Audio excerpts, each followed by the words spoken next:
11절까지의 말씀입니다. 사사기 3장 1절부터 11절까지의 말씀, 저 여러분이 한 절씩 교독하도록 하겠습니다. 사사기 3장 1절부터 11절까지의 말씀입니다. 교독하겠습니다. 여호와께서 가나안의 모든 전쟁들을 알지 못한 이스라엘을 시험하려 하시며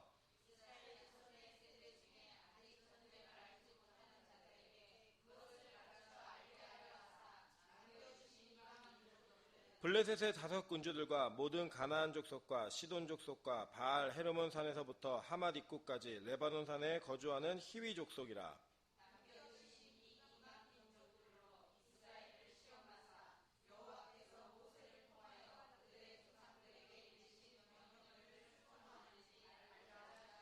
그러므로 이스라엘 자손은 가나안 족속과 헷 족속과 아모리 족속과 브리스 족속과 휘위 족속과 여부스 족속 가운데에 거주하면서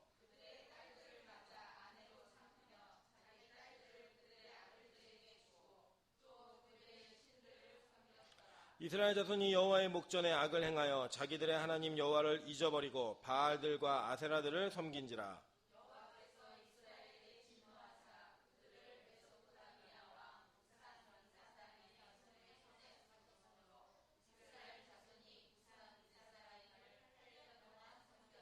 이스라엘 자손이 여호와께 부르짖음에 여호와께서 이스라엘 자손을 위하여 한 구원자를 세워 그들을 구원하게 하시니 그는 곧 갈렙의 아우 그나스의 아들 온니엘이니라.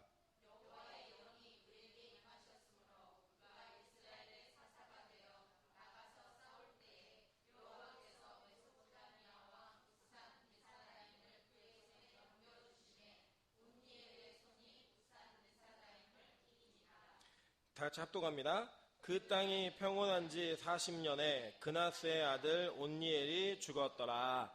아멘.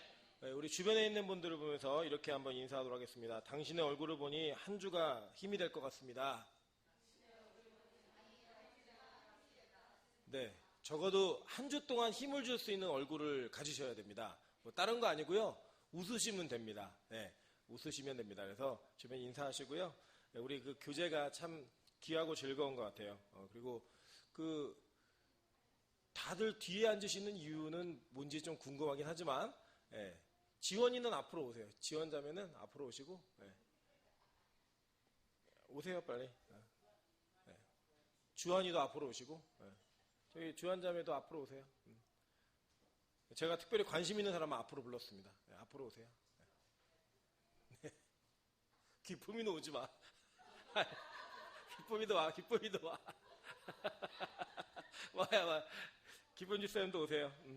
자, 오늘은 그 제목이 조금 다릅니다. 간지 받으셨죠? 간지. 네, 간지 보면은 폭로는 통로다라는 제목으로 하나님 말씀 증거하도록 하겠습니다.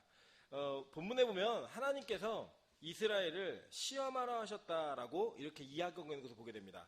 사실 여러분 시험 그러면 시험 좋아하는 사람 별로 없으시죠? 그죠? 우리 중고등학교 때도 그랬고 뭐 항상 시험의 인생의 연속인 것 같습니다. 그런데 그 시험을 그렇게 즐거워하고 좋아하는 사람은 별로 없다라는 거예요. 근데 성경에 보니까 하나님이 우리를 시험하신다라고 나옵니다. 이 시험이라는 동사가 나사라는 히브리어인데 그 시험의 의미가 무엇인지를 조금 더 우리가 성경에 있는 근거들을 통해서 살펴보고 또 그 시험 자체에서 주시는 하나님의 뜻과 계획이 분명히 있다라는 거예요. 그 내용들을 조금 더 보도록 하겠습니다. 먼저 1번을 보시면 창세기 22장 1절부터 2절까지 이렇게 얘기합니다. 그 일 후에 하나님이 아브라함을 시험하시려고 그를 부르시되 아브라함아 하시니 그가 이르되 내가 여기 있나이다. 여호와께서 이르시되 내 아들 내 사랑하는 독자 이삭을 데리고 모리아 땅으로 가서 내가 내게 일러준 한 산 거기서 그를 번제로 드리라 라고 얘기합니다. 우리 창세기 강해가 주일 낮에 되고 있기 때문에 그때 좀 자세히 배우겠지만 제가 질문 한 가지만 여러분 드려볼게요. 하나님이 아브라함이 이삭을 바칠 거를 아셨을까요? 모르셨을까요? 네? 아셨죠? 그죠? 모르시면 하나님 아니시잖아요. 그죠? 하나님이 뭔가 모르는 게 있다라고 하면 그분은 하나님이 아니세요. 그럼 아셨단 말이에요. 그러면 아셨는데 굳이 시험하실 이유가 있을까요? 없을까요? 있으니까 시험을 하셨겠죠. 그죠? 왜 그러면 시험을 하셨을까요? 그러니까 하나님이 다 알고 계신 거예요. 아브라함이 이삭을 결국 이게 우리 내용 다 아시잖아요. 바쳤어요. 그죠? 그러면 바친 이삭에 대한 그 과정과 그 내용들을 하나님 이미 다 전지전능하신 분이고 시간의 제약을 받으시는 분이 아시기 때문에 다 아셨다라는 거예요. 그럼 굳이 아브라함을 시험하신 이유가 무엇일까요? 그럼 좀 더 제가 쉽게 힌트를 드릴게요. 누구를 위해서 시험을 하셨을까요? 네, 아브라함을 위해서 시험을 하셨다라는 거예요. 여러분 가끔 우리가 살다 보면 그럴 때 있지 않으세요? 와, 내가 이 정도까지 해낼 줄 몰랐어. 내지는 반대로 내가 이것도 못 참을 줄 몰랐어. 평소 나 같으면 참을 것 같았는데 그러니까 어떤 사건을 직면하게 되면 그 사건 속에서 나 자신을 확인할 때가 참 많이 있다라는 거예요. 사실 하나님이 이 이스라엘을 시험하시는 이유가 이스라엘이 어떻게 할까 그것을 모르셨기 때문에 시험하는 것이 아니라 하나님께서는 이스라엘이 무엇을 할지 어떻게 할지를 이미 다 알고 계심에도 불구하고 시험을 하신다라는 거예요. 그렇다면 그 시험의 이유와 목적이 분명히 있겠죠. 그죠? 그것들을 조금 더 살펴가는 것이 되게 중요하다고 생각합니다. 잘 보세요. 2번 보니까 신명기 8장 1절부터 3절에 보니까 내가 오늘 명하는 모든 명령을 너희는 지켜 행하라. 그리하면 너희가 살고 번성하고 여호와께서 너희 조상들에게 맹세하신 땅에 들어가서 그것을 차지하리라. 내 하나님 여호와의 이 40년 동안에 내게 광야의 길을 걷게 하신 것을 기억하라. 이는 너를 낮추시며 너를 시험하사 내 마음이 어떠한지 그 명령을 지키는지 지키지 않는지 알려 하심이라. 너를 낮추시며 너를 줄이게 하시며 또 너도 알지 못하며 내 조상들도 알지 못하던 만나를 내게 먹이신 것은 사람이 떡으로만 사는 것이 아니요 여호와의 입에서 나오는 모든 말씀으로 사는 줄을 내가 알게 하려 하심이라 라고 얘기했어요. 또 여기 보니까 또 모르시는 것 같아요. 그죠? 시험하신 이유가 모르는데 네가 하나님 말씀을 잘 순종하는지 안 순종하지 않는지 그거를 알려고 마치 시험하신 것 같다라는 거예요. 그죠? 그러니까 좀 성경이 뭔가 헷갈리게 말하는 것 같죠? 그죠? 더 볼게요. 신명기 13장 1절부터 3절 보겠습니다. 너희 중에 선지자나 꿈꾸는 자가 일어나서 이적과 기사를 내게 보이고 그가 내게 말한 그 이적과 기사가 이루어지고 너희가 알지 못하던 다른 신들을 우리가 따라 섬기자고 말할지라도 너는 그 선지자나 꿈꾸는 자의 말을 청종하지 말라. 이는 너희 하나님 여호와께서 너희가 마음을 다하고 뜻을 다하여 너희의 하나님 여호와를 사랑하는 여부를 알려하사 너희를 시험하심이니라 라고 이야기해요. 그죠? 이거 보니까 마치 하나님이 또 여기서는 뭔가 모르셔가지고 시험을 통해서 우리의 행동의 결과로 인해 그 다음 일들을 행하시는 것처럼 그렇게 묘사하고 있다는 거예요. 근데 아까 우리 서두에서 말씀드렸듯이 하나님이 이 시험의 결과를 모르시면 하나님이 아니시죠. 그죠? 그러면 결과적으로는 하나님은 이 모든 것을 이야기하셨지만 그 이야기 속에 그리고 그 시험 속에 이스라엘이 어떻게 반응할지 알고 계셨다는 거예요. 마찬가지입니다. 저와 여러분이 이 땅에 사는 동안에 시험이 있어요, 없어요?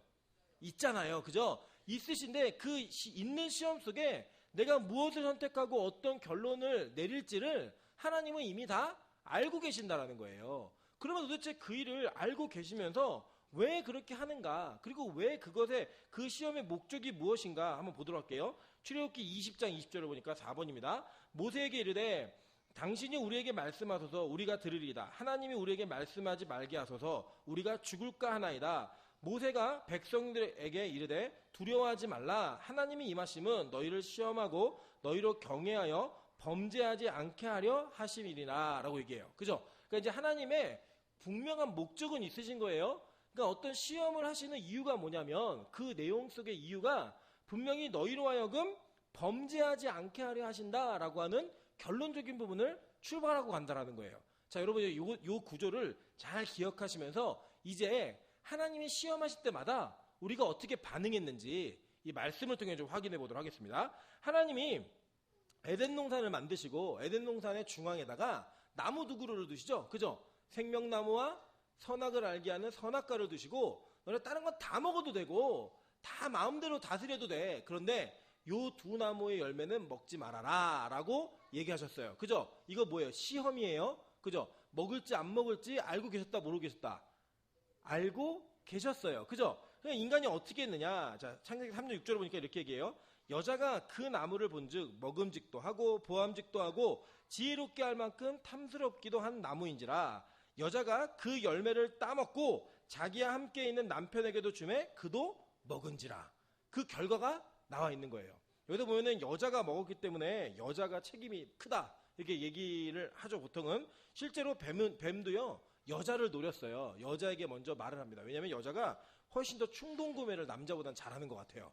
충동구매를. 그래갖고 여자를 먼저 꼬셨어요. 근데 여기 있는 히브리어가 참 재밌는데 자기와 함께 있던 남편에게도 주매라고 얘기하는 그 함께가 같이 있었다라는 이야기예요. 같은 시간 속에. 그러니까 뱀이 하와하고 대화할 때 아담이 옆에 있었다 없었다?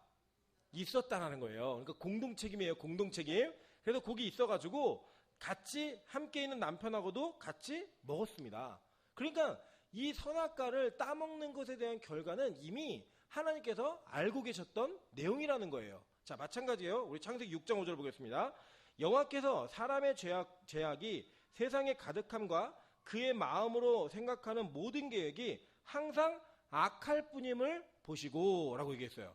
그러니까 이게 뭐냐면 창세기에 6장에 나오는 홍수의 심판이 왜 이루어졌는가 그것을 이야기할 때 하나님이 인간을 보니까 이 인간들의 죄악이 세상에 가득하고 마음으로 생각하는 모든 계획이 항상 악하다라는 것을 하나님 확인하셨다라는 거예요. 근데 이 인간들이 그렇게 할 줄 알았을까요? 몰랐을까요? 하나님 알고 계셨다라는 거예요. 그러면서 로마서에서도 신학에서도 우리를 선언해버리고 있죠. 로마서 3장 10절부터 12절 보니까 기록된 바 의인은 없나니 하나도 없으며 깨닫는 자도 없고 하나님을 찾는 자도 없고 다 치우쳐 한 가지로 무익하게 되고 선을 행하는 자는 없나니 하나도 없도다. 이게요 결론이에요. 하나님의 시험에 대한 인간의 모든 반응과 결론이 다 이런 식으로 결론 지어진다라고 성경은 우리를 폭로하고 있다는 거예요. 여러분 이것이 굉장히 중요한 사실입니다. 우리 인간이 우리 스스로 구원을 이룰 만한 선을 행할 수 없어요. 여러분 뭐 불쌍한 사람 도와주고요 가난한 자에게 나눠주고 하는 것들은요 그냥 윤리 도덕적인 선이에요. 그거는 꼭 예수를 믿지 않아도 이 세상 사람들도 아주 평범한 일반은총 안에서 할 수 있는 일입니다. 그죠? 그런데 우리가 하나님께서 말씀하시는 선, 그러니까 하나님의 말씀을 순종하고 구원의 길에 이르는 그 선을 이루기에는 우리 자신은 전적으로 타락한 존재이고 그 타락한 존재가 될 거라고 하는 것들을 이미 하나님은 다 알고 계셨어요. 그럼에도 불구하고 하나님은 계속된 시험 가운데 그 계속된 시험의 연속성 속에서 우리를 어떤 선택 속에 어떻게 결론 지어야 할지를 계속 말씀하고 계시다라는 거예요. 자 보세요. 8번 보니까 창세기 2장 16절부터 17절입니다.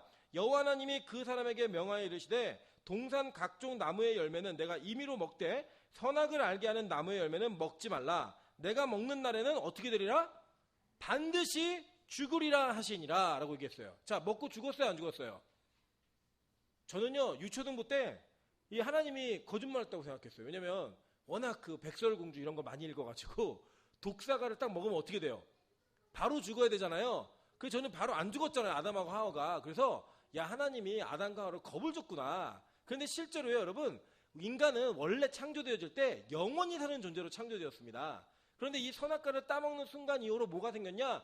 수명이라는 게 생긴 거예요. 그러니까 실제로 죽었어요. 하나님이 거짓말한 게 아니라고요. 그 여러분이 이렇게 나이가 드시고 늙으시는 이유가 뭐냐면 선악과를 따먹은 그 결론이에요. 제가 그래서 보니까 저는 이게 중학교 때 얼굴이거든요. 그래서 저는 선악과를 좀 덜 먹지 않았나 이런 생각을 하고 있는데 하여간 우리 인간은 다 늙어요. 다 늙고 시간이 언제 갔는지 모를 정도로 급하게 지나가서 우리 인생에 덧없이 흘러가는 것들을 우리 다 보게 된다는 거예요. 그게 뭐냐? 우리 인간이 죄로 인하여서 어떤 결론을 맞게 되는지 하나님이 이미 선언해 버리신 거예요. 뭐예요? 죽는다예요. 그리고 실제로 죽게 되었습니다. 보세요. 민수기 8장 11절부터 2절까지 보시면 우리 굵은 글씨만 읽어볼게요. 내가 먹어서 배부르고 아름다운 집을 짓고 거주하게 되며 또 내 소와 양이 번성하며 내 은금이 증식되며 내 소유가 다 풍부하게 될 때 내 마음이 교만하여 내 하나님 여호와를 잊어버릴까 염려하노라. 그 내용, 그 뒤에 작은 글씨 내용이 뭐냐면, 얇은 글씨 내용이 뭐냐면 하나님이 너 애굽에서 인도해낸 거 잊지 말라는 거예요. 내가 너를 구원한 거 잊지 말아라. 근데 잊는다는 거예요. 왜 이렇게 구원하시는 과정이 있었느냐? 다시 굵은 글씨예요. 이는 다 너를 낮추시며 너를 시험하사 마침내 내게 뭘 주려 하신다고요? 복을 주려 하심인 거예요. 복을 주려 하심. 복을 주려 하심인데 그러나 내가 내 마음에 이르기를 내 능력과 내 손의 힘으로 내가 이 재물을 얻었다 말할 것이라. 알고 계신 거죠 이미. 그죠? 그리고 내 하나님 여호와를 기억하라. 그가 내게 재물 얻을 능력을 주셨음이라 라고 얘기해요. 그러고 난 다음에 또 굵은 글씨 볼게요. 내가 만일 내 하나님 여호와를 잊어버리고 다른 신들을 따라 그들을 섬기며 그들에게 절하면 내가 너에게 증거하노니 너희가 반드시 멸망할 것이라. 여호와께서 너희 앞에서 멸망시키신 민족들 같이 너희도 멸망하리니 이는 너희가 너희 하나님 여호와의 소리를 청종하지 아니함이로라 라고 얘기했어요. 그죠? 그러니까 하나님은 이미 이 인간이 어떻게 할지를 알고 계셨다라는 거예요. 다. 그리고 그 결론이 뭐냐? 너희들 멸절될 거고 멸망할 거고 죽을 거고 너희들 다 잊어버려서 다른 신 섬길 거야. 이미 다 알고 계셨어요. 다. 하나님은요 이렇게 우리 자신을 그냥 감싸고 덮어주고 하는 게 아니라 그냥 다 오롯이 폭로시켜 버리는 거예요. 폭로. 왜 그렇게 폭로시키는가? 왜 그렇게 우리를 드러내시는가? 그것이 의도가 굉장히 중요합니다. 왜냐하면요 여러분 잘 보세요. 사사기는요 인간이요 들어가서 이길 수 없는 전쟁이었어요. 한번 생각해 보세요 여러분. 40년 동안 광야 생활만 했던 이스라엘 백성이 그 가나안 땅에 들어갔는데 문명이라는 게 존재하고 있는 거예요. 광야에서는 여러분 문명이라고 하는 것 자체가 존재하지가 않습니다. 그들이 생존했던 방식이 뭐예요? 솔직히 말하면 땅끝이에요. 그냥 땅에 떨어져 있는 음식 주워 먹으면서 그 음식이 주면 먹고 안 주면 못 먹고 고기 먹고 싶어서 하나님이 주시면 먹고 안 주면 못 먹고 그냥 그런 삶을 살았던 거예요. 자기 마음대로 거처로 옮길 수 있었나요? 아니요. 그런 거 아니었어요. 그냥 구름 기둥이 떠오르면 가는 거고 멈추면 그 성경을 보면 어떤 때 3일 어떤 때 3년 그냥 머물러 있었어요. 그냥 저기 멀리에 오아시스가 보이고 뭐가 있어도요 구름 기둥이 안 움직이면 못 가요. 여러분 저는요 그 기도 잘 안 해요. 하나님 구름 기둥과 불 기둥으로 우리 인도해 달라고. 이거 그게 얼마나 힘든 일인지 아십니까? 새벽 2시에도 구름 기둥 떠오르면 짐 싸는 거예요. 그냥 짐 풀기도 전에 구름 기둥이 다시 떠오르면 그냥 다시 그 짐을 다시 싸가지고 가야 되는 거예요. 그게 여러분 좋으세요? 아니죠. 사실은 기도를 잘 하셔야 돼요. 적당한 인도가 있게 해달라고 이렇게 기도해야지 하나님 깊이 간섭해달라고. 이거 참 힘든 일이에요. 근데 그렇게 하나님이 우리를 인도하신 그 상황 속에 무슨 문명이 있고 무슨 인간의 힘을 발휘할 수 있고 뭐가 있겠어요. 거기서는요 하나님 그냥 가만히 있는 거예요. 넉넉고. 제가 이번에 성지순례 가보니까요 떼약볕이 얼마나 따갑냐면 그냥 이게 햇볕에 서 있으면 살이 타들어가는 것 같아요. 정말로. 근데 이게 안 더운 날씨래요. 그래서 너무 감사한 게 뭐냐면 습하진 않아가지고 그늘만 있으면 살 것 같아요. 진짜로요. 그늘만 있으면 살 것 같아요. 막 이렇게 막 훅훅거리는 이런 뜨거운 공기가 오지를 않아요. 그러니까 그 구름 기둥 밑에서 살았던 이스라엘 백성들이 얼마나 행복했었는지 살만했겠는지 그게 좀 느껴지더라고요. 여러분 그거 정말 느끼고 싶으시면 이번 달이나 다음 달쯤 가시면 돼요. 진짜 덥거든요. 7, 8월에는 아예 성지를 잘 안 온대요. 너무 더워가지고 가보시면 돼요. 그런 인생을 살았던 그들이 가나안 땅에 들어갔는데 문명이라는 게 있는 거예요. 여러분 성을 짓고 산다는 게 그들에게는 얼마나 큰 기쁨인지 아십니까? 그러니까 그냥 텐트, 짐 싸가지고 언제든지 캠핑, 야영 뭐 이렇게 얘기하면 되게 좋아 보이시죠? 노숙자예요. 그냥 홈리스예요. 아무것도 없이 텐트 하나 가지고 그냥 이게 내 집이라고 하면 살던 그들이 들어갔는데 성이 있는 거예요. 여리고성이 있고요. 아이성, 베델성 뭐 이런 성들이 너무나 견고하게 높이 서 있는 거예요. 그게 그들에게 얼마나 큰 충격이었겠습니까? 그게 그들에게 얼마나 큰 부러움의 대상이었겠어요. 야, 나 한 번도 이런 집 못 살아봤는데. 여러분 제가 그 학교 그 미국에 유학을 가고 싶어가지고 그 미국의 학교를 구경한다고 하면 갔어요. 무작정 갔는데 그 뉴욕에 구경을 한번 가야 된다 갔는데요. 뉴욕에 마천루가 이렇게 쫙 있는데 제가 이제 그래도 서울 태생이에요. 이렇게 생겼지만 서울 태생이에요. 제가 서울에서 태어나가지고 대학교까지 서울 다니다가 광주로 내려간 겁니다. 여러분 시골에서 올라오신 분들 저 깔보시면 안 돼요. 저는 서울 특별시에서 났습니다. 자 그런데 그랬던 제가 그 뉴욕에 갔는데요. 진짜 너무 마천루가 높은 건물이 쫙 연속으로 있으니까 제가 어떻게 다니냐면 우와 이러고 다니더라고요. 진짜로. 제가 중간에 정신 차렸어요. 아 이러면 안 돼. 내가 이게 너무 자연스러운 것처럼 행동해야지 촌사람처럼 느끼면 안 돼. 그러면서 우와 이러고 다녔다니까요. 정말로. 그게 우리의 모습인 거예요. 그게 이스라엘 백성들이 가나안 땅에 들어갔을 때 모습인 거예요. 여러분 그러니까요 우리가 뭐 왜 그런 시험을 못 이겼느냐 왜 그런 유혹을 못 이겼느냐 그런 말 할 게 아니고요. 우리 자신이 그럴 수밖에 없는 존재인데 하나님이 그럴 수밖에 없는 상황 속에 우리를 밀어 넣어버리신 거예요.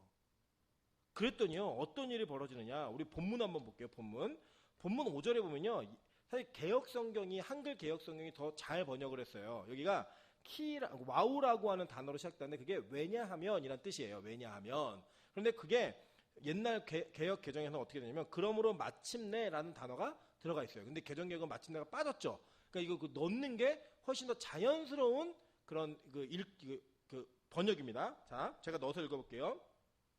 그러므로 마침내 이스라엘 자손은 가나안 족속과 헷 족속과 아모리 족속과 브리스 족속과 휘 족속과 여부스 족속 가운데 거주하면서 그들의 딸들을 맞아 아내로 삼으며 자기의 딸들을 그들의 아들들에게 주고 또 그들의 신들을 섬겼더라. 이게 뭐냐? 그들의 결론인 거예요.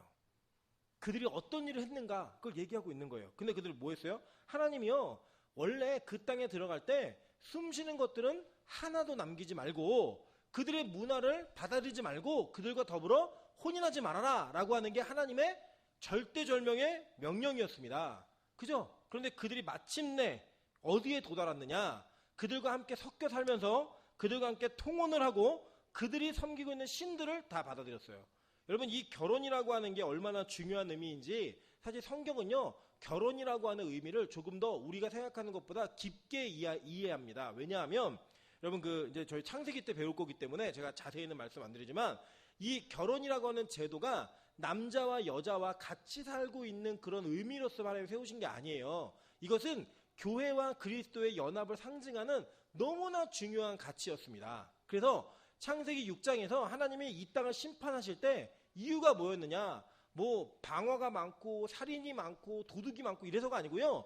하나님의 아들들이 사람의 딸들과 통혼하는 것 때문에 심판의 명분이 됐고요. 그 심판의 시작되었던 것을 기억한다면 이 결혼의 의미는 조금 더 우리가 다르게 받아들여야 되는 의미인 거예요. 그것은 무엇이냐?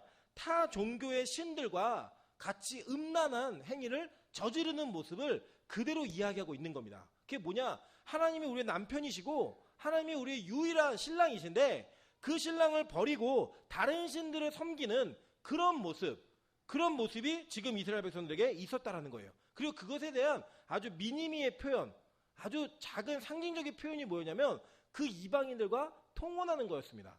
결혼에 대한 가치관과 문화가 다르죠. 다른데 그 다름에도 불구하고 선택하는 거예요. 누구를? 믿지 않는 자들을, 같이 함께할 수 없는 자들을 선택해서 그들과 결혼함으로 말미암아 영혼이 하나가 되는 그런 일들을 벌인 겁니다. 그 일들을 벌이고 나니까 어떤 일이 벌어졌느냐? 그들에게 약속하셨던 멸망이, 그들에게 약속하셨던 심판이 그대로 일어나게 된다는 거예요.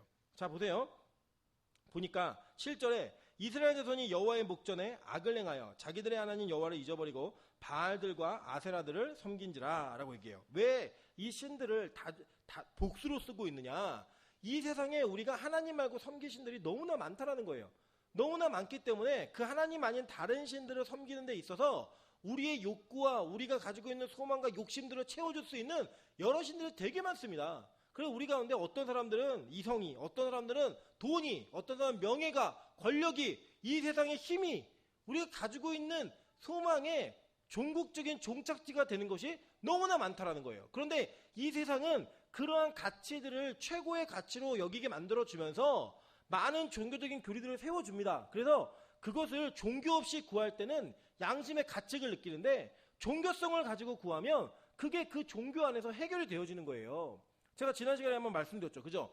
가나안 땅에 들어갔을 때 바알과 아세라 신의 교리가 무엇인지 말씀드렸잖아요. 그 교리를 통해 이스라엘 백성들은 자신들의 성적인 음란함을 그 교리 안에서 해결할 수 있었던 거예요. 그러니까 그때는 그렇게 행동을 해도, 그렇게 결정을 해도 절대로 양심의 가책을 느끼지 않아도 돼요. 왜냐하면 그것은 자기들이 신을 섬기는 예배 행위의 하나이기 때문에 이게 되게 위험한 겁니다.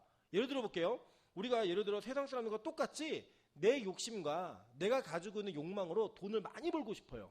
그래서 성공해가지고 떵떵거리며 살고 싶어요.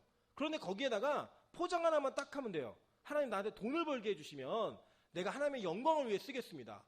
헌금을 내겠습니다. 라는 포장지 하나만 딱 감추면 여기 교회 안에서 마구잡이로 얘기를 해도 양심의 꺼리낌이 된다 안 된다? 안 돼요. 여러분 잘 보세요. 그냥 예를 들어서 목사가 제가 막 돈에 대한 얘기 계속하는 거야. 돈 벌어야 됩니다. 돈을 뭐 이번 달까지 얼마 벌어야 됩니다. 기도하겠습니다. 이게 돈 얘기만 계속하면 여러분 저 목소리 이렇게 세속적이지? 라고 생각하실 거예요. 그죠? 그래서 예를 들어 목표를 정해놓고 뭐 예를 들면 건축이다. 뭐 교회 부지를 사야 된다. 이래놓고 계속 돈에 대한 얘기를 하면 그건 하나의 비전이 될 수 있는 거예요. 그죠? 이게 되게 위험한 겁니다. 그래서 우리가 가지고 있는 욕망을 종교성으로 싹 포장해버리면 그게 거룩해져 버려요. 그게 바로 지금 우리가 가지고 있는 모습일 수 있다는 거예요. 여러분 진짜 하나님 앞에 구하고 간구하는 모든 것들이 정말 100% 하나님의 영광을 위해서이십니까? 만약에 그게 아니라고 한다면 여전히 우리는 이스라엘 백성들처럼 세상의 딸들을 아내로 맞아 삼고 그들이 섬기는 신들을 섬기면서 마치 하나님을 섬기고 있는 것처럼 포장하는 우리의 모습이 있을 수 있다는 거예요. 여러분 실제로 잘 보시면요. 이스라엘 백성이 하나님의 성전을 스스로 무너뜨린 경우는 단 한 번도 없었어요. 하나님을 섬겼다니까요. 계속. 예배 행위도 계속 했다니까요. 그런데 단 한 가지 하나님과 무언가를 겸하여 섬긴 거예요. 다른 거 아니에요 그냥. 그런데 하나님은 그것을 하나도 인정하지 않으신 거예요. 하나도. 여러분 생각해 보세요. 남편이 집에 와서 여보 내가 당신을 사랑하지만 옆집 아줌마도 사랑해 라고 말하고 그게 진짜 사랑이에요?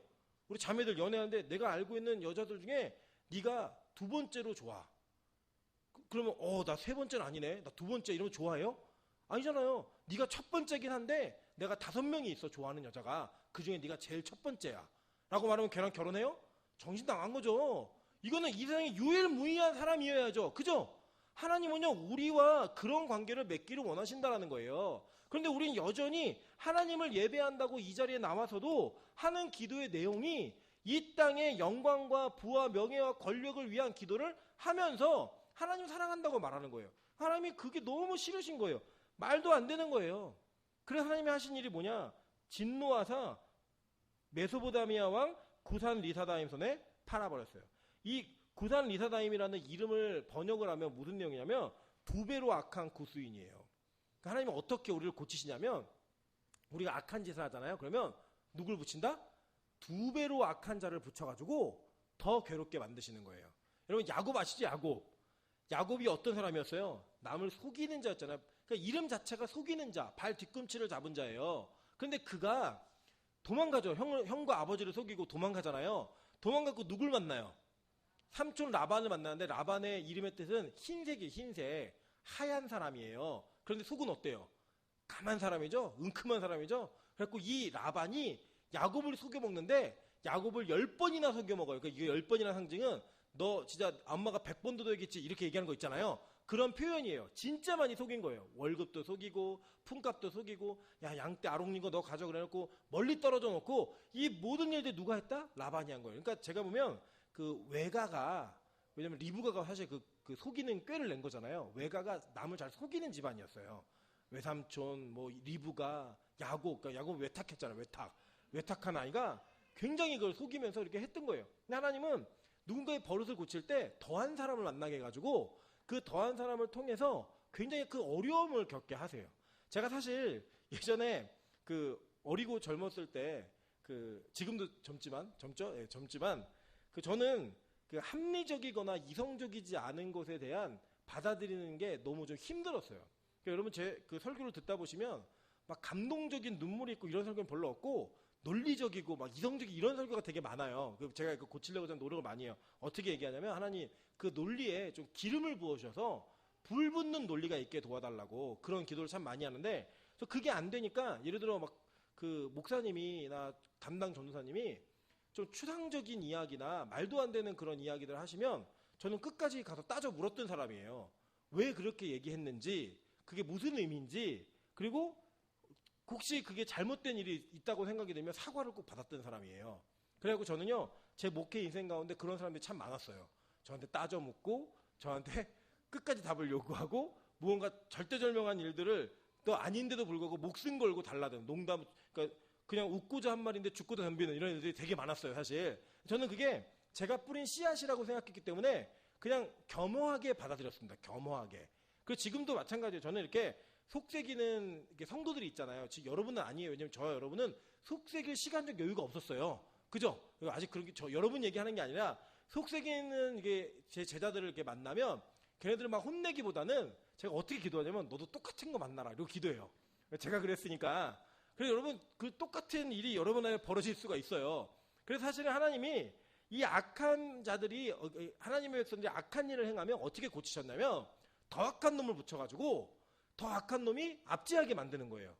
그게 견디다 못해서 하나님께 부르짖습니다. 그렇게 됐을 때에 누굴 보내시냐? 자 볼게요. 누굴 보내시냐? 성경 보니까 10번이에요. 10번 그 간지에 3장 9절입니다. 9절에 이스라엘 자손이 여호와께 부르짖음에 여호와께서 이스라엘 자손을 위하여 누굴 보내서 한 구원자, 히브리어로는 야샤를 보내서 구원자를 보내서 그들을 구원하게 하시니 그는 곧 갈렙의 아우 그나스의 아들 온니엘이니라라고 있어요. 그죠? 그러니까 그렇게 됐을 때 부르짖을 때 구원자를 보내시는 거예요. 근데 여러분 잘 보시면 아시겠지만 이 온니엘이라고 하는 사람은요 이미 성경에 소개가 되었던 사람이에요. 그죠? 그러니까 갈렙의 아우 그나스의 아들 온니엘은 여기서 처음 나온 사람이 아니고요. 이미 그는 이전에 하나님께서 여호수아를 통해 그 가나안 땅을 주실 때 갈렙의 헤브론 성을 차지하고 거기에 어떤 성읍을 누가 가서 칠 거냐? 그러니까 누가 얘기해요. 내 딸 줄게. 그럴 때 누가 나타나요?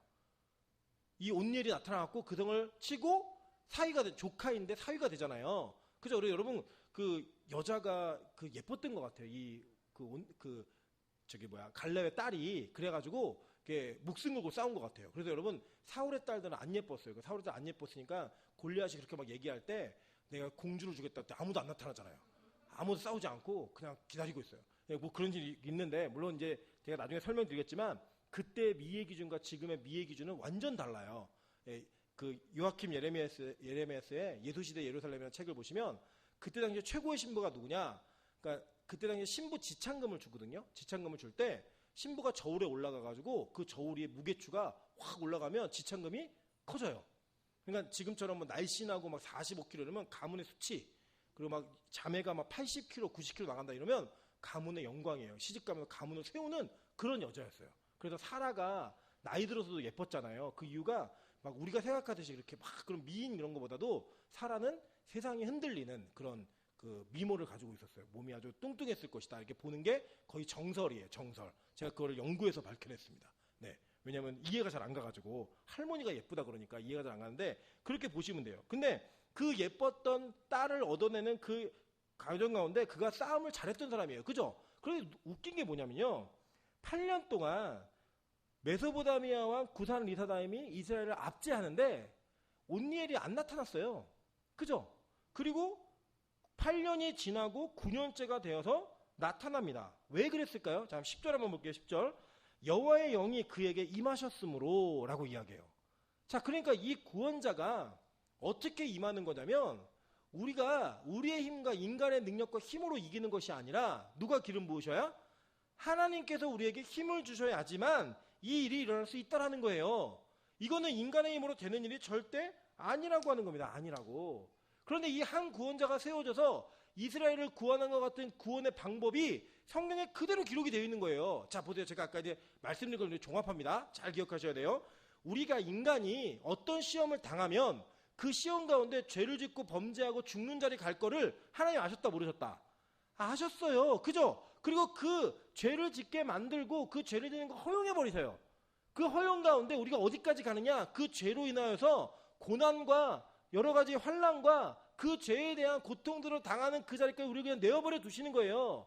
그리고 그가 부르짖을 때 뭘 보내신다?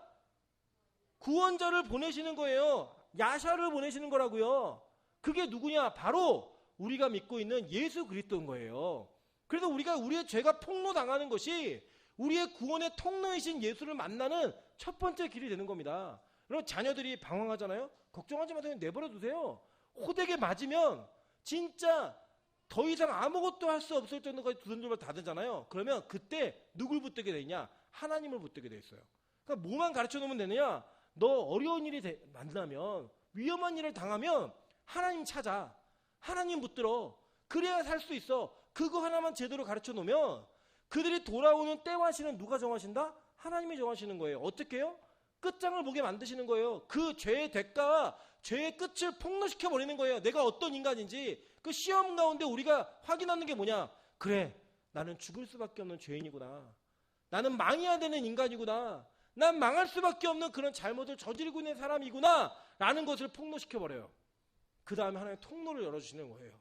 예수 그리스도로 말미암아 그 구원자를 우리에게 주시는 거예요. 사사기는 그 이야기예요. 그 14번의 구원자가 나타나요. 14번에 반복되어지는 그런 패턴을 통해 너희를 구원할 구원자가 어떻게 온다라고 하는 걸 얘기해 주시는 거예요. 여러분 14번 동안 하나님이 참으신 게 아니고요. 계속 그 패턴을 반복하면서 14번을 통해 뭘 확인하게 하셨느냐? 그래, 내가 망할 수밖에 없는 백성이구나. 내가 죄인이구나. 나는 그런 존재구나.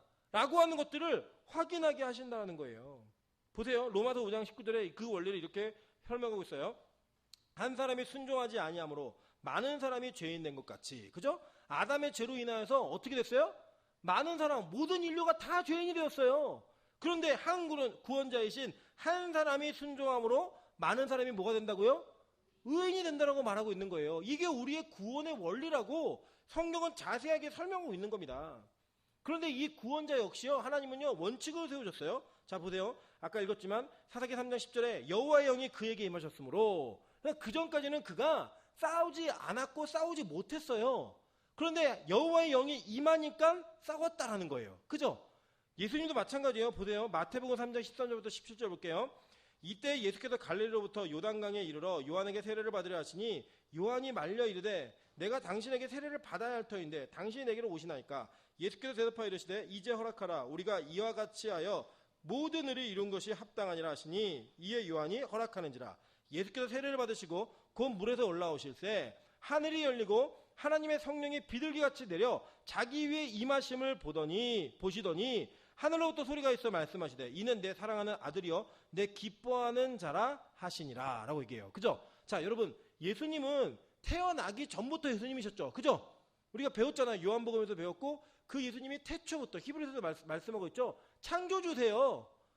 이 시대와 역사가 시작하기 이전부터 계시던 분이에요. 근데 그분이 왜 굳이 인간인 세례 요한에게 세례를 받으시고 공생을 시작하셨을까요?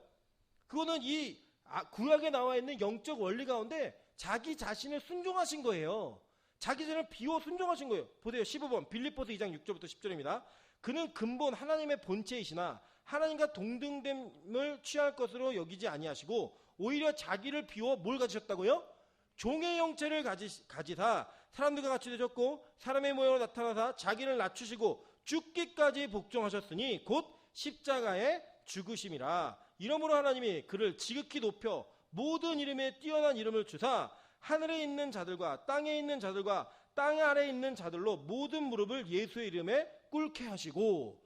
그러니까 그렇게 자기를 비워 동등됨을 취하는 것이 아니라 낮아짐과 자기가 사람의 모양으로 나타나서 죽기까지 복종하시는 그 복종을 통해 일하시는 걸 보여주시는 거예요. 그러기 위해서 뭐부터가 출발한다고요?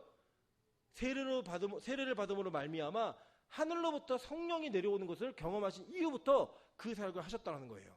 여러분, 저는요 사람 참 많이 봅니다. 교회 안에 있다 보니까 다양한 사람들을 많이 만나게 되죠. 만나게 되다 보면요 정말 재능과 학식과 모든 것들이 풍부하신 분들이 진짜 많이 만나게 돼요. 그런데 제일 무서운 게 뭐냐? 기름 붓지 아니한, 성령이 임재하지 아니한 재능은 자기 자신의 의의를 드러내고요 교회를 망가뜨릴 수 있습니다. 여러분 한번 생각해 보세요. 저는 이거 믿어요. 말을 잘하는 사람은 타고난다라고 생각합니다. 이거는 훈련하고 배워서 죽어도 못 따라갑니다. 우리 여자분들도 아시죠? 피부 관리 아무리 열심히 해도 못 쫓아가는 사람이 누구예요? 타고나기를, 정말 깨끗한 피부를 타고난 사람 못 쫓아가잖아요. 좋은 화장품을 발라도 안 되잖아요. 마찬가지예요. 그런데 중요한 게 뭐냐? 말을 잘하는 사람이 하나님의 기름 부으심을 받지 못한 채 강단에 서잖아요.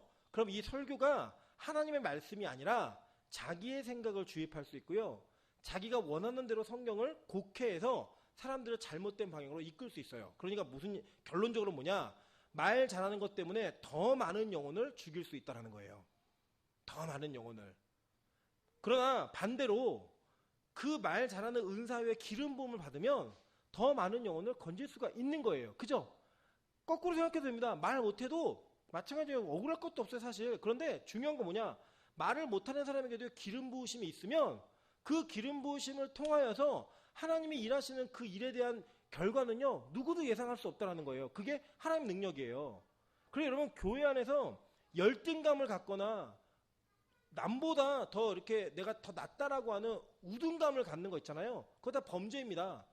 하나님 믿지 않는 거예요. 하나님의 기름 부으심을 신뢰하지 않는 거예요. 열등감을 갖는 거는 왜 그러느냐? 그걸 인정하는 거거든요. 내가 열등하다라는 거, 상대가 우등하다라는 거, 그걸 인정하는 거예요, 그냥. 그래서 나는 저 사람보다 못 배웠고, 가진 게 없고, 그럼 얼굴도 안 예쁘고, 잘생기지도 않았고, 못하기 때문에, 말도 못하기 때문에 나 할 수 없어. 난 저 사람이 부러워. 이거는요, 여러분, 자기 입장만 다를 뿐이 똑같은 가치 기준을 가지고 있는 거예요. 성경은요, 그렇게 사람을 사용하지 않아요. 그럼 보세요. 어디 성경에 준비가 잘 된 사람을 사용하셨어요? 하나님 그렇게 사용한 사람 없어요. 하나님이요, 기름 부음을 받은 자를 준비시키시는 거예요. 그 기름 부음을 받을 자도 하나님 선택을 하시는데 조건적 선택이 아니에요. 그냥 무조건적 선택이에요. 예를 들어 볼까요? 여러분 잘 아시는 다윗 있잖아요. 다윗 같은 훌륭한 인물이 어디 있어요? 다윗이요, 막 말타기도 잘하고 막 칼도 잘 쓰고 막 이래가지고 왕이 될 재질이었어요? 여러분, 다윗이요, 집안에서도 인정 못 받는 애였어요. 집안에 사무엘이라고 하는 그 시대 속에 가장 탁월한 목회자가 집에 신방을 오는데 애들한테, 야, 너 나가 있어. 우리 그러잖아요. 보통 이렇게 손님들 오시면 애가 막 귀찮고 얘가 별로 그런 제목이 안 되면 돈 주면서 나가 놀아라 하는 거 있잖아요. 그것처럼 너 가서 양치고 있어. 종전시켜도 돼요. 양치고 있어 라고 해서 양치고 있었어요. 그랬더니 갑자기 양치고 있는데, 야, 너 사무엘 할아버지가 오래. 그러고 갔더니 사무엘 할아버지가 갑자기 귀에다 대고 너 이스라엘 왕이 될 거라고 기름 부은 거예요. 그냥. 다윗에게 무슨 재능이 있었는데요? 그때 뭐가 탁월했는데요? 아무것도 없었다니까요. 그 뒤부터 여러분 기름 부음 받고 좋았어요? 형들한테 질투당했죠. 그죠? 그리고 가서 이겼더니 여자들이 또 노래하잖아요. 뭐 사울은 천천히요, 다윗은 만만히. 이래갖고 왕이 죽인다고 쫓아다니고, 결혼했다가 다른 남자한테 막 결혼한다 그랬다 다른 남자한테 막 보내는 거 눈앞에서 보고, 결혼한 여자도 다른 부인도 자기 부인도 다른 남자한테 시집가고, 이런 거를 경험해서 쫓겨내고 굴에 살고 이랬던 게 다윗의 인생이에요. 기름 부음 안 받았으면 그런 일 없었어요. 근데 그 과정을 통해 하나님의 일꾼으로 만들어 가신 거예요. 그죠? 그러니까 하나님은 준비된 사람을 쓰시는 게 아니고요, 쓰실 사람을 준비시키시는 거예요. 그런 분이신 거예요. 그래서 우리가 그런 열등감을 가질 이유가 없다는 거예요. 오늘 온니엘이요, 그가 가지고 있는 재능이 있었어요. 싸움 잘했다니까요. 성을 뺏었어요. 거인들이 살고 있는. 그런데 그 성을 뺏은 그 힘을 가지고 구산 리사다임을 대적하지 못했어요. 근데 언제 가능했느냐? 여호와의 영이 그에게 임했을 때. 저는요, 우리 빛가소금 교회에 그런 하나님의 영이 우리 각자 모두에게 다 임재했으면 좋겠습니다. 제가 이렇게 보니까요, 각자 재능들이 참 많아요. 정말 이렇게 많으시고, 우리 청년들도 재능이 참 많더라고요. 자기들이. 거기에 여러분, 하나님께 기름만 부으시면요, 대단한 역사가 벌어지겠죠. 저는 제가 솔직히 말씀드리지만, 교회를 이렇게 부교육자 중 여러 군데 다녔잖아요. 다녔던 교회 중에 빛가소금 교회 성가대가 노래 제일 잘해요. 진짜로요. 찬양 제일 잘해요. 인원은 작지만, 그러니까 그때 알았어요. 그래, 얼굴과 노래는 상관없구나. 하나님의 기름 부으시면 다 인원이 작아도 은혜가 되는 찬양이 이렇게 흘러나올 수가 있구나. 진짜예요, 진짜. 근데 정말 우리 교회에 하나님의 기름 부으시면 어떤 일이 벌어지겠어요? 저는 우리 중직자들, 우리 권사님들, 장로님들, 저까지도 포함해서 우리 모두가 하나님 주신 은사들이 있잖아요. 이거 기름 부음 받으셔야 돼요. 그러면 그때부터 일을 할 때는 이제는 주의 일을 하는 거예요. 주의 통로가 되는 거예요. 예수님도 그 과정을 겪으셨다니까요. 예수님도 그 과정을 통해서 자기가 그냥 하나님이셨어요, 원래. 그럼에도 불구하고 그 세례와 성령의 임하심이 있은 이후에 공생애의 삶을 사셨다고요. 공생애의 삶을. 그때부터 비로소 가르치시고, 그때부터 비로소 기적과 표적을 통해 자기 자신이 누구신지를 계시하셨다고요. 저는 빛가소금 교회가 먼저 우리가 이 통로를 거쳐야 된다고 생각합니다. 다시금 하나님 우리에게 기름 부으셔서 여호와의 영이 임재하고 그 임재가 가득한 충만함을 겪음으로 말미암아 하나님 이 교회에 진짜로 우리가 폭로되어진과 동시에 통로가 되어지는 은혜가 나타나게 도와달라고, 우리가 그 기도 제목을 붙들어야 된다는 거예요. 여러분, 그래서 먼저는 여러분 자신이 얼마나 하나님 앞에 죄인인지를 폭로당하셔야 됩니다. 뭘 통해서요? 말씀을 통해서요. 다른 거 아니고요. 우리 사람이 사람을 지적하면요, 그건 정죄입니다. 그 이상도 이하도 아니에요. 그리고 누가 누굴 지적하겠어요? 거기서 거기고 나도 잘 못하는데. 저는요, 사람이 사람을 바꾼다라고 절대 생각하지 않습니다. 제가 저를 못 바꾸는데 남을 어떻게 바꿔요? 그건 불가능한 일입니다. 하나님이 하시는 일이에요. 그 일은 오로지 하나님의 계획 가운데만 있는 일이에요. 그래서 우리가 무엇을 통해 폭로받아야 되느냐? 말씀을 통해 폭로받으셔야 돼요. 말씀을 통해서요. 여러분 혹시 찔림이 되십니까? 거침이 되십니까? 제가 솔직히 말씀드릴게요. 저는요, 제가 가끔 이렇게 설교하다가 막 소리 지를 때 있잖아요. 어떤 집사님이 귀가 터질 것 같대요. 근데 여러분 왜 그러냐면 제가 제일 많이 찔려서 그래요. 여러분 제가 이렇게 막 야단치는 것처럼 느껴질 때 있다면 그거는 제 이렇게 톤의 문제예요. 왜 그러냐면요, 그 야단과 그 지적은 제일 먼저 저에게 찔림이 돼요. 진짜예요. 그래서 어쩌면 제 이야기이기 때문에 제가 더 화나는 것 같은 모습으로 여러분 다가갈 수 있어요. 그래서 여러분 이사야서에도 그랬고요. 우리에게 부드러운 말을 하라. 선한 것을 예언하지 말라라고 했던 백성이 다 망했어요. 거짓된 것을 예언하라고 말했고 바른 길을 보이지 말라고 했던 그들이요, 다 멸망했다니까요. 진짜 들어야 될 이야기는요, 들어야 돼요. 뭘 통해서요? 말씀을 통해서요. 그 말씀을 통해 내가 어떤 존재인지를 다시 한번 재확인하셔야 됩니다. 우리 신앙생활 30년, 40년, 50년, 60년 하셨어도요, 성경 앞에 직면하게 되면 우린 여전히 죄인으로 폭로받고 있어요. 이유는 단 하나예요. 왜냐하면 그래야지만 예수를 붙들 수 있기 때문에, 그래야지만 복음을 붙들 수 있기 때문에. 그게 아니면요, 여러분 절대 우리 복음 필요 없다니까요. 성경을 읽었는데 아무 찔림이 없다. 둘 중에 하나예요. 양심의 화인을 맞았든지 아니면 천국에 지금 올라가도 아무 손색이 없는 자이든지. 둘 중에 하나예요. 여러분 둘 중에 한에 속하고 싶으세요? 첫 번째는 지옥 간다니까요. 아니잖아요, 그거는. 그죠? 두 번째는 지금 들림 받으셔야 돼요, 그냥. 근데 아직 가기에는 아쉬운 게 여기 많이 있으시죠, 그죠? 네. 그게 우리의 모습이에요. 우리는 그렇다면, 찔리지 않는다면 여러분 진짜로 잘못 말씀을 보고 있는 거라니까요. 지금 이게 이스라엘 백성들의 모습 같으십니까?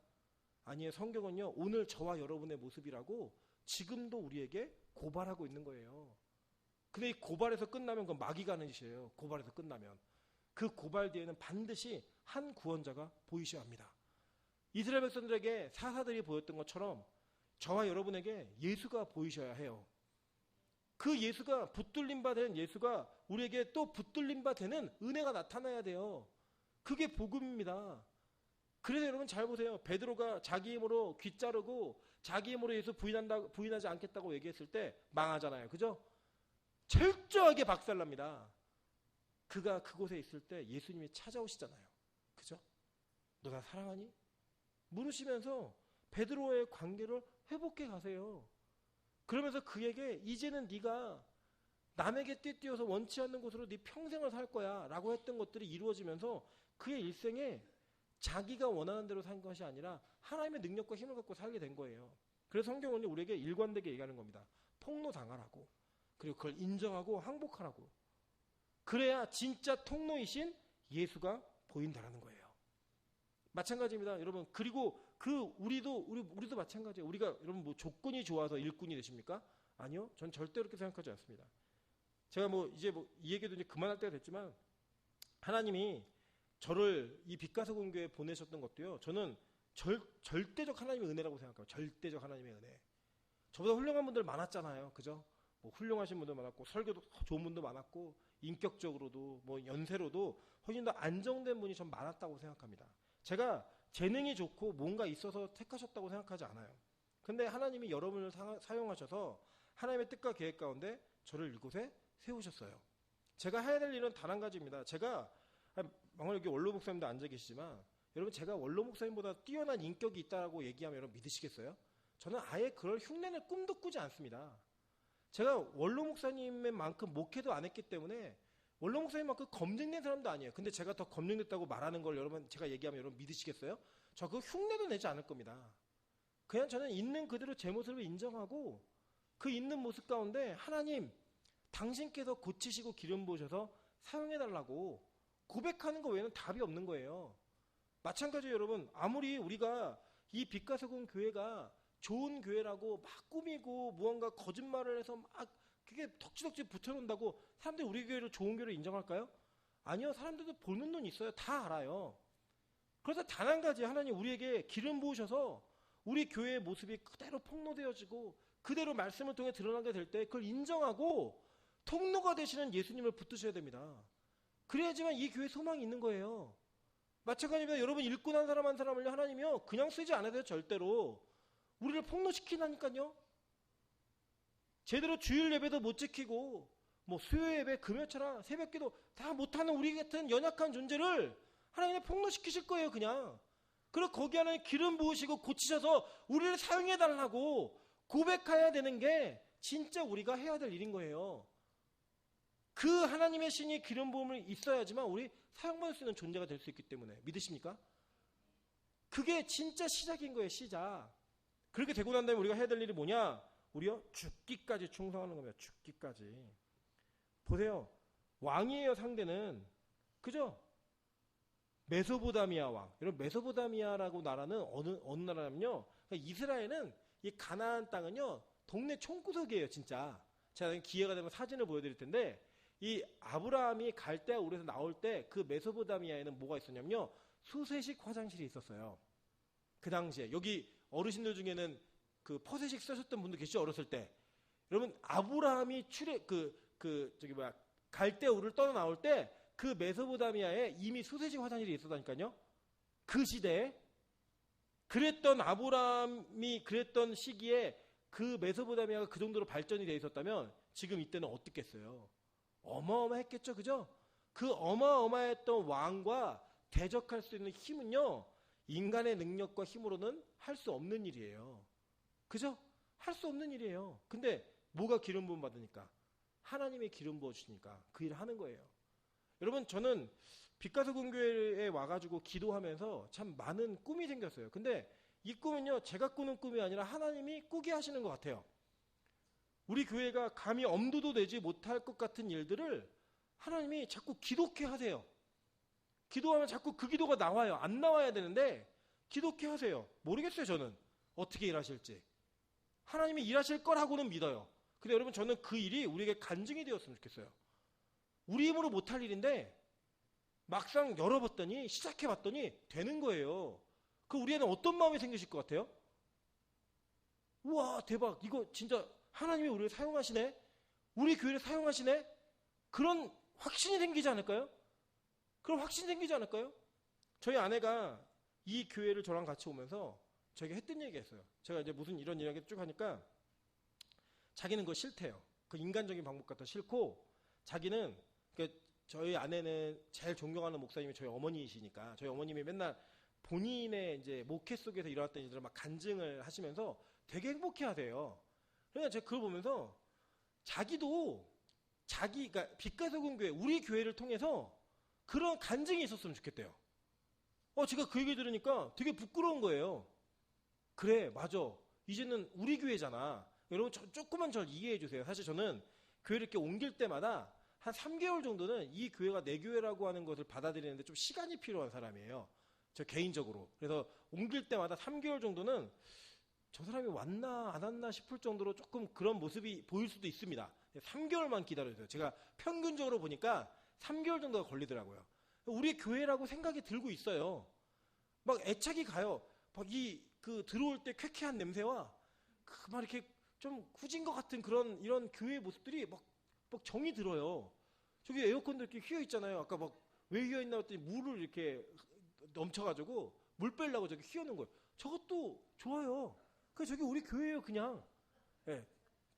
이거 물 빼려고 그런 거예요. 괜찮아요. 기능에 아무 지장 없습니다. 이게 우리 교회예요, 그냥. 너무 좋아요. 좋아지고 있어요.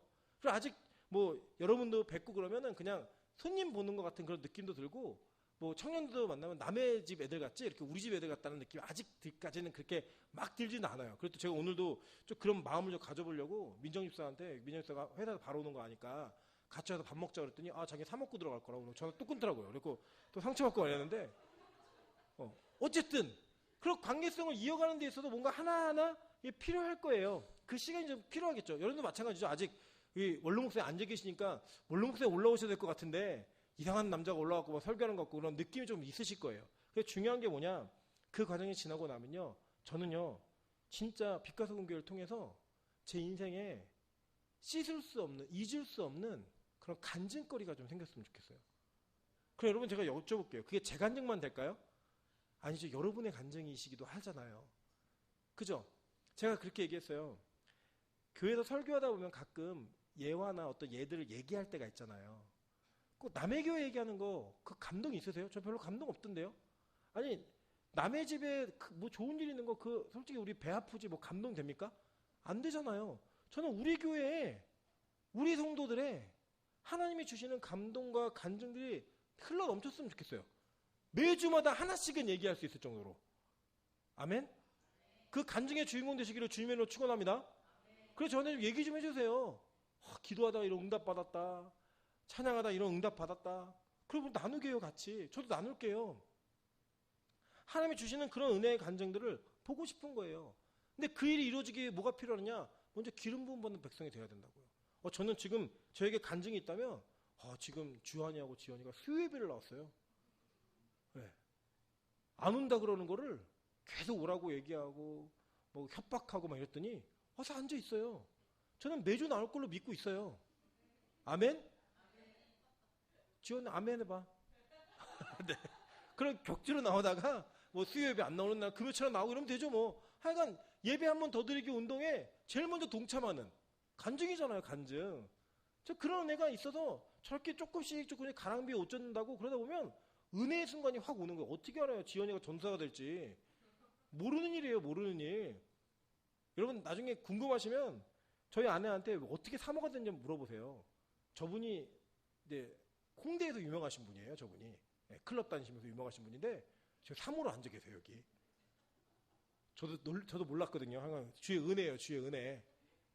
몰라요, 우리 인생은요. 하나님의 기름만 부으시면, 하나님의 성령이 임재하시면 어떤 일이 벌어질지 모른다고요. 그런데 그 가운데 반드시 있어야 되는 거, 여러분의 죄와 여러분의 속성과 그 밑바닥에 깔려있는 더러움들 있잖아요. 그냥 인격적으로 예의 가운데 가리고 사는 그 모든 내용들 다 폭로시키시라고요.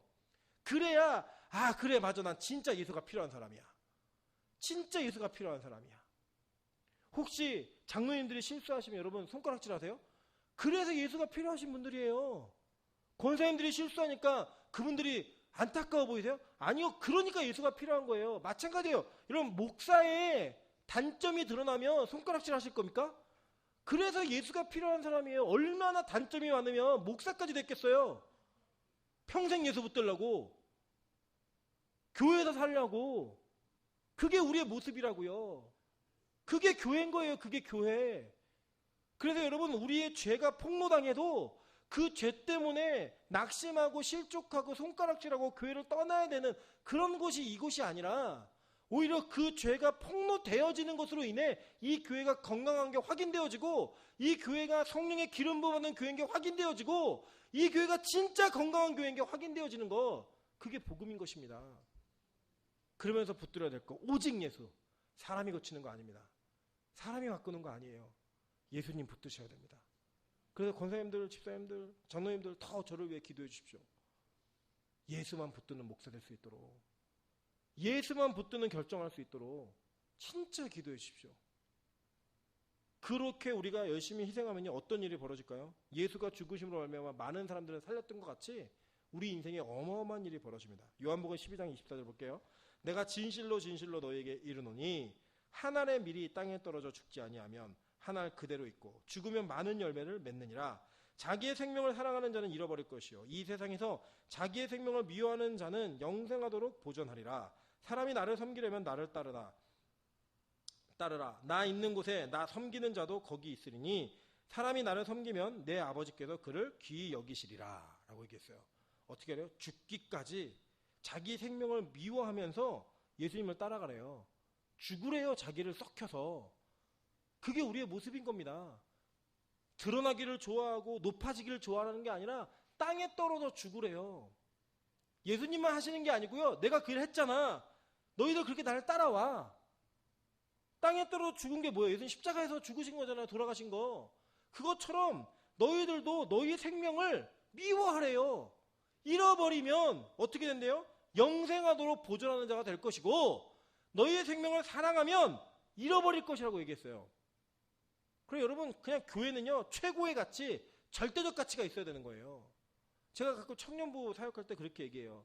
청년 애들끼리 연애하다 헤어지면 교회를 떠나요. 제가 물었어요. 야 너희들 솔직히 까놓고 얘기해서 삼성전자에서 사내 연애하다가 헤어지면 회사 그만둘 거 같니? 아니래요. 안 그럴 거래요. 그 아이들에게는요 연애 감정의 불편함보다 회사가 더 가치 있는 거예요. 그러니까 그게 불편해도 참고 그 회사를 다니는 거예요. 맞죠? 그런데 교회에서 사귀다가 헤어지면 떠난대요. 가야겠대요. 자기는. 이유가 뭐예요? 교회는 그 회사만큼 중요하지 않은 거예요. 그래서 제가 그랬어요. 앞으로 우리 교회에서 연애하는 애들은 보증금 500씩 내라. 그래 헤어지면 그냥 헌금하는 거다 그냥. 그렇게라도 해서 교회가 얼마나 소중한지 알려줘야 되는 거 그거잖아요.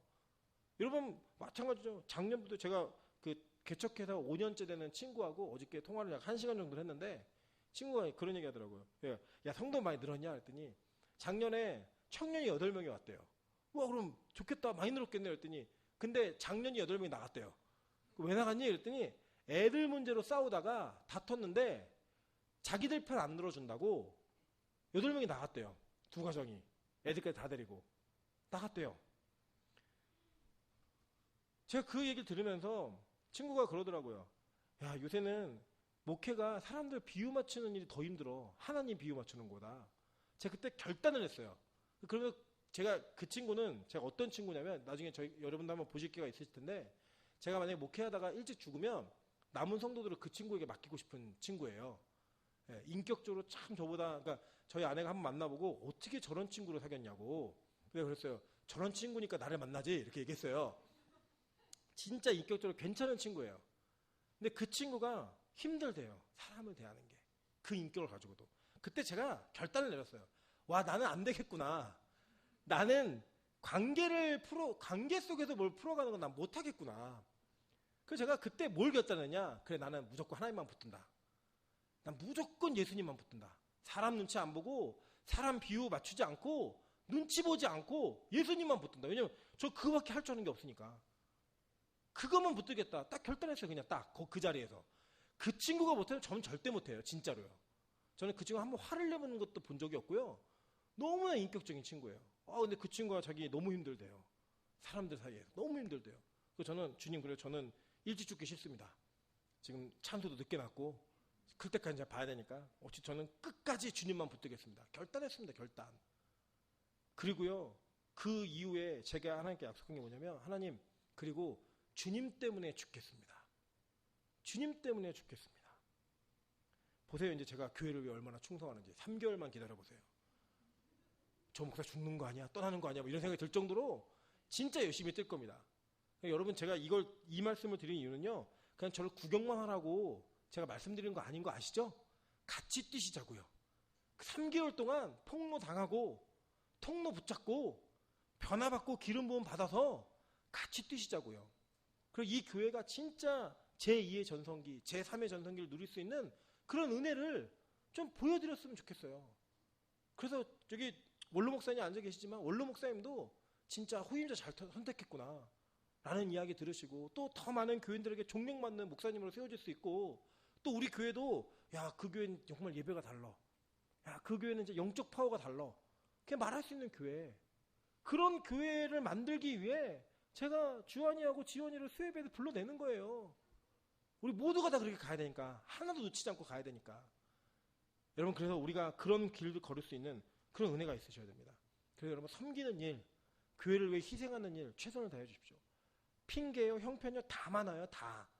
그러나 그것들을 넘어서서 내가 죽기까지 충성하면 못할 일이 뭐 있겠어요. 죽기까지 충성하면. 그 일들을 이루시다가 하나님께서 우리를 폭로시키실 때 통로를 붙들고 또 남에게 통로가 되어줄 수 있는 저와 여러분 되시기를 주님의 이름으로 축원합니다. 아멘. 이 시간 가운데 같이 한번 통성으로 기도하겠습니다. 기도하실 때 하나님 우리가 죄를 가리우고 숨기고 감추는 일에 너무 익숙한 자들입니다. 남이 나에게 뭐라고 말하는 거 너무 싫고 말씀 가운데 찔림이 되는 거 너무 싫어서 좀 부드러운 말, 평안을 빌어주는 말, 괜찮다라고 하는 말을 듣는 것이 익숙해진 이 시대 가운데 하나님 말씀을 통해 내 자신이 폭로당하는 은혜가 나타날 수 있게 도와주십시오. 그러나 그 폭로로 끝나는 것이 아니라 그 폭로 가운데 통로가 되어지는 예수를 붙듦으로 말미암아 다른 이들에게 통로가 될 수 있는 그런 은혜를 우리에게 부어달라고 우리 주여 한번 크게 외치네 통성을 같이 한번 기도하도록 하겠습니다. 주여! 아버지 하나님 역사하시는 주님의 은혜와 아버지 능력을 참여하며 나아갑니다. 하나님 정말 우리에게 아버지 말씀을 통하여 우리 자신의 모습이 어떠한지를 폭로시키시는 그 예수 그리스도의 은혜가 나타날 수 있도록 도와주시기를 소망합니다. 하나님 우리는 죄인입니다. 쓰레기 같은 자들이고 아버지 가능성이 없고 구제받을 수 없는 자들임을 고백합니다. 아버지 그러한 우리 자신의 모습이 폭로되어질 때마다 아버지 그것을 인정하게 도와주시고 아버지 정말 그 가운데서 예수 그리스도를 붙드는 은혜가 나타날 수 있도록 축복하여 주시기 원하는 주여 인도하여 주시옵소서. 아버지 하나님을 기대합니다. 주님 역사하여 주시고 아버지 우리가 괜찮은 사람으로 인정하는 자들이 아니라 아버지 정말 볼품없는 자들 가능성 없는 자들로 우리 자신을 인정함으로 말미암아 오로지 예수만이 희망되어지는 오로지 예수만이 소망되어지는 그런 은혜가 드러날 수 있도록 주님 인도하여 주시옵소서. 아버지 하나님을 기대합니다. 주님 인도하여 주시고 아버지 하나님 거룩하신 주의 뜻을 따라서 우리 한 사람 한 사람이 주여 그 통로가 되어지는 예수 그리스도를 붙들고 나아갈 수 있도록 주님 인도하여 주시기 원하오니 주여 축복하여 주시옵소서. 그 일을 위해서 하나님 우리 모두에게 여호와의 영이 임재하는 여호와의 영이 임하시는 기름 부음이 있어야 합니다. 주여 은혜를 더하여 주옵소서. 주여 은혜를 베풀어 주시옵소서. 하나님과 주께서 은혜를 더하심으로 말미암아 하나님과 우리가 바뀌어진 자들이 되어서 이전에는 감히 꿈꾸지 못했던 일들을 꿈꿀 수 있게 도와주시고 이전에는 감히 할 수 없었다고 생각하던 일들을 해낼 수 있는 은혜가 우리 안에 나타날 수 있도록 주의 역사에 주시기 원하오니 주의 역사하시고 기름 부어 주시옵소서. 주의 일들을 기대합니다. 인도하시고 아버지 예수가 이 땅에 떨어져 썩어진 미랄이 되어서 우리를 살리신 것처럼 아버지 정말 우리가 이 교회에 썩어진 미랄이 될 수 있도록 주의 인도하여 주시고 땅에 떨어지는 미랄이 될 수 있게 주의 인도하심으로 말미암아 우리에게 맡겨진 영혼들 살리고 건지는 귀하고 복된 은혜를 이루어갈 수 있도록 주여 축복하여 주시옵소서. 하나님 아버지 우리 중직자분들을 위해 기도합니다. 하나님 더욱더 주님 앞장서서 주여 우리 자신을 희생하는 자리 될 수 있게 주여 도와주시고 우리의 생명을 미워하는 자리까지 감으로 말미암아 하나님 영원 아버지 주님께서 약속하신 영원한 생명을 보증받는 귀하고 복된 일이 될 수 있도록 주여 축복하여 주시기 원하니 주여 인도하여 주시고 역사하여 주옵소서. 하나님 우리에게 우리 자신의 모습이 어떤지를 폭로당할 수 있는 시간 허락하시니 감사드립니다. 하나님 우리 그동안 너무나 감추는 것에 익숙했고 감추어지는 것을 좋아했으며 우리가 우리 사실을 직면하기보다는 우리 사실을 외면하게 만드는 말들을 너무나 기뻐했습니다. 그렇기 때문에 우리가 유일하신 소망인 예수 그리스도를 붙들기보다는 나 자신이 얼마나 괜찮은 사람인지 나 자신이 얼마나 대단한 사람인지를 확인하며 이 땅에 매 순간을 살아왔습니다. 하나님 잘못된 복음 앞에서 이제는 깨달을 수 있는 은혜를 허락하여 주시옵소서. 우리 자신이 가치 없는 존재이며 영원히 죽는 존재이며 하나님의 모든 시험 가운데 실패할 수밖에 없는 존재임을 아버지 인정하게 도와주시고 그 인정 가운데 그 절망의 끝에서 예수의 소망을 맛보는 귀하고 복된 은혜가 나타나므로 하나님 우리의 폭로가 통로로 이어질 수 있도록 은혜를 더하여 주시옵소서. 하나님 우리에게 기름 부음이 있기를 간절히 소망합니다. 여호와의 영이 임재하시고 충만하신 은혜가 나타날 수 있도록 주여 도와주셔서 우리 각 사람에게 부어주신 그 은혜를 따라 우리 각 사람에게 부어주신 그 소망의 인내를 따라 하나님 우리가 맡겨진 사명들을 감당하고 이 교회를 통하여 하나님의 영광이 세워지는 일들을 볼 수 있도록 주님 축복하여 주시옵소서. 우리 교회를 기름 부으시고 우리 교회 가운데 성령의 충만함을 더하여 주셔서 이 지역에 있는 더 많은 영혼들을 건지고 살리는 귀하고 복된 교회 될 수 있도록 은혜를 베풀어 주시옵소서. 모든 것 주님 앞에 맡기고 부탁드리오며 예수님 이름으로 기도합니다. 아멘. 찬송가